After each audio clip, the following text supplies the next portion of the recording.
या प्रश्नाच्या याच विषयात ह्यांचं झालं की देतो. या प्रश्नाच्या अनुषंगाने सन्मान्य उपमुख्यमंत्र्यांना माझे दोन प्रश्न आहेत की नागपूरचं अधिवेशन सुरू आहे आणि नागपूरच्या अधिवेशनाच्या दरम्यान सातत्यानं जी काही पोलीस भरतीसाठी धावपळ करणारी मुलं आहेत ती पोलीस भरती वेळेत व्हावी यासाठी खूप आग्रह करतायत.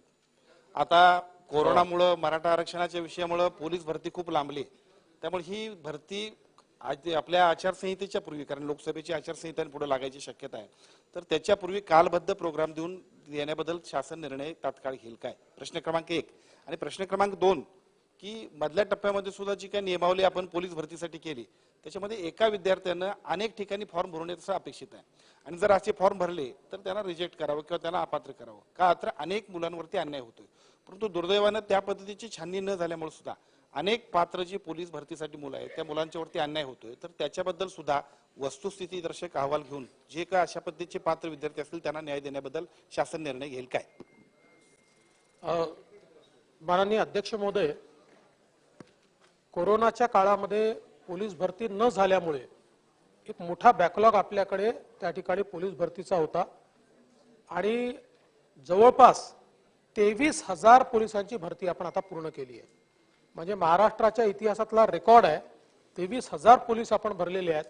आपल्याकडे प्रशिक्षणाची व्यवस्थाच 8,000ची आहे आणि त्याच्यामुळे आता बॅचेसमध्ये आपल्याला आणि कमीत कमी 1.5 वर्ष आपल्याला प्रशिक्षण त्या ठिकाणी द्यावं लागतं. आता आपण जवळपास आपली जेवढी केंद्र आहेत या सगळ्या केंद्रांमधली प्रशिक्षणाची जी काही क्षमता आहे ती 1.5 पटीने दुपटीने त्या ठिकाणी वाढवतो आहोत आणि म्हणून सातत्याने आता एकतर भरतीचं प्रेशर, दुसरं प्रशिक्षणाचं प्रेशर, हे सगळे प्रेशर आज त्या ठिकाणी आहेत आणि त्यांना देखील आपण प्रशिक्षण देऊ शकत नाहीये अशी अवस्था आहे. ही अभूतपूर्व अवस्था आहे कारण मध्ये गॅप पडलेली आहे आणि म्हणून आता जो काही भरतीचा प्रोग्राम आहे तो प्रोग्राम आपल्याला सेट करताना विशेषत्वाने प्रशिक्षणाच्या व्यवस्थेचा आढावा घेऊनच तो करावा लागेल.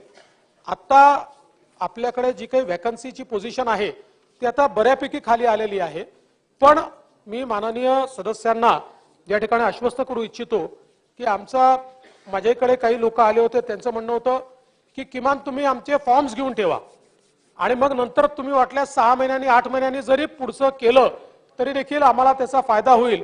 तर तशा प्रकारचा एक विचार, त्याचा काय इम्प्लिकेशन होईल अशा प्रकारचा विचार आमचा निश्चितपणे चाललेला आहे आणि मी आपल्याला आश्वस्त करतो. दुसरा प्रश्न काय होता मी विसरलो, दुसरा काय विचारलं?